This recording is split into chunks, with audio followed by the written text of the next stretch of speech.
Hello guys, आज के इस वीडियो में हम ट्रांसफ़र ऑफ प्रॉपर्टी एक्ट 1882 में transfer for benefit of unborn यानी सेक्शन 13 के बारे में करने जा रहे हैं। Transfer of property act 1882 section 13 deals with the transfer made for the benefit of a person not yet born at the date of transfer, यानी ट्रांसफ़र की डेट तक जो पर्सन एग्जिस्टेंस में नहीं आया है, बोर्न नहीं हुआ है, उसके बारे में ये सेक्शन बता रहा है। Since an unborn person has no legal existence, property can not be transfer directly to them. हमें पता है कि जो ट्रांसफ़र ऑफ प्रॉपर्टी एक्ट में ट्रांसफ़र दो लिविंग पर्सनस के बीच में होती है। जो अभी एग्जिस्टेंस में ही नहीं आया तो उसको डायरेक्टली तो हम ट्रांसफ़र नहीं कर सकते। The law therefore permit such transfer indirectly. तो इसलिए जो लॉ है वो परमिट करता है हमें कि हम इनडायरेक्टली ट्रांसफ़र कर सकें। यहाँ अनबॉर्न पर्सन का मतलब है कि जो एग्जिस्टेंस में नहीं आया।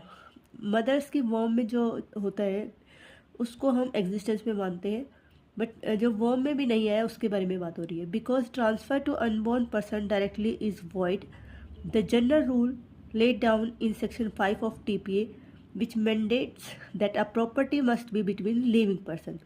Section 13 is exception of section 5, where we can transfer the property to a person who is not existence at the date of transfer, but the section said it is not possible directly.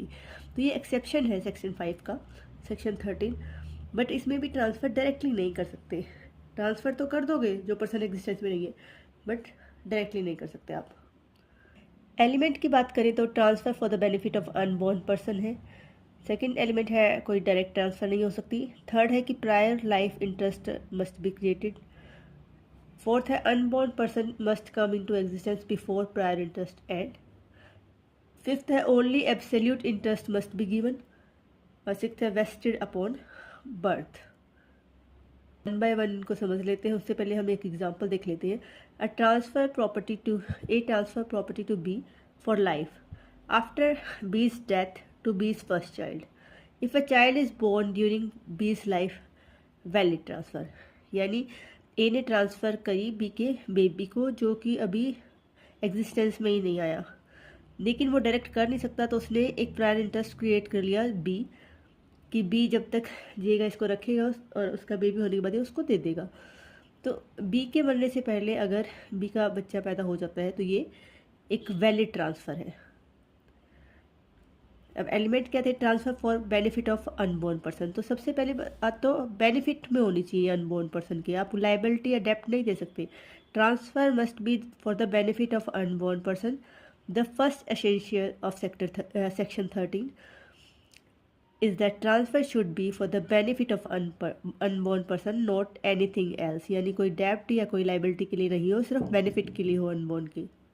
ऐसी transfer आप कर सकते हैं। No direct transfer कर सकते हो but ये direct नहीं होगी। According to section 5 of TPA the transfer is only between the living person, so direct transfer to unborn person is void. Therefore, section 13 is said that transfer of property to unborn person is not direct transfer. Prior interest must be created. A life interest must first be created in favor of a living person. They enjoy the property for their lifetime until unborn come into existence, but cannot alienate or dispose of the absolute title. अब unborn की transfer हम directly कर नहीं सकते, तो आपको prior interest create करना पड़ेगा। प्रायर इंटरेस्ट पूरा लाइफ टाइम तक उसको इंजॉय कर सकता है, बट वो उसको एलिनेट और डिस्पोज नहीं कर सकता है एब्सोल्यूट टाइटल को। उसके बाद है unborn person must come into existence before prior interest and.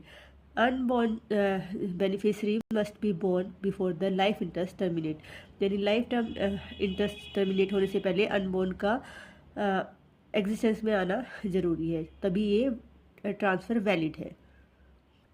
Absolute interest must be given. The entire remaining interest absolute state must be transfer to the unborn person. तो आप लिमिटेड इंटरेस्ट ट्रांसफ़र नहीं कर सकते, unborn के respect में आपको absolute interest transfer करने पड़ेंगे। Unlimited state to the unborn person is invalid. अगर आप लिमिटेड करते हो तो वो आपका इनवैलिड है। ये vested unborn birth. The unborn who come into existence before the determination of the last prior interest created, The moment the child is born, the interest is vested in them. If the life interest holder dies before the unborn person is born, transfer fail, property revest the transferring or their heirs. Transfer. तो अगर ऐसा होता है कि unborn के पैदा होने से पहले ही जो प्रायर इंटरेस्ट क्रिएट किया था वो मर जाता है, तो क्या होगा, ये इनवैलिड हो जाएगी और जो प्रॉपर्टी थी वो उसकी ट्रांसफरर के पास चली जाएगी या उसके हायर के पास चली जाएगी। तो ये उसके बर्थ पे इन्वेस्टेड हो जाती है अनबॉर्न के, बट अनबॉर्न एग्जिस्टेंस में आ जाना चाहिए before the death of prior interest.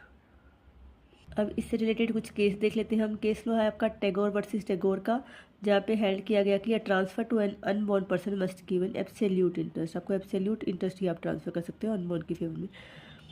उसके बाद है आर्डेशर फ्रमजी वर्सेस द दोदा भॉय। इसमें हेल्ड किया गया कि transfer is valid only if the unborn person receive the entire remaining interest. उसके बाद एक और केस है राज बजरंग बहादुर सिंह वर्सेस ठुकरान बखरा ताज कोर। इसमें हेल्ड किया गया कि transfer failing statutory condition become void and section 13 must be read with 40। उसके बाद गिरजेश दत्त वर्सेस दाता दिन का, जहाँ पे गिफ्ट और valid to B and valid as B was living person at the date of transfer, but the gift in favour of daughters is void under section 13 because it was limited interest not absolute interest. Transfer was invalid. Subsequent transfer failed. उसके बाद conclusion की बात करें section 13 के, तो TPA 1882 section 30 grants the privilege of transferring property to an unborn person but restriction that interest transferred must be absolute. ये कहता है ठीक है कि अनबॉर्न वैसे तो लिविंग पर्सन की रिस्पेक्ट में ही आप ट्रांसफ़र कर सकते हो, बट चलो ठीक है, आपको एक्सेप्शन दिया कि आप अनबॉर्न जो कि लिविंग पर्सन नहीं है, अभी एग्जिस्टेंस में नहीं है, उसके रिस्पेक्ट में आप ट्रांसफ़र कर सकते हो, बट आप डायरेक्ट नहीं करोगे और जो ट्रांसफ़र होगी वो एब्सोल्यूट होगी। तो ये कंक्लूजन निकल के आया सेक्शन 13 से। आई होप आप सबको समझ आएगा। Thank you.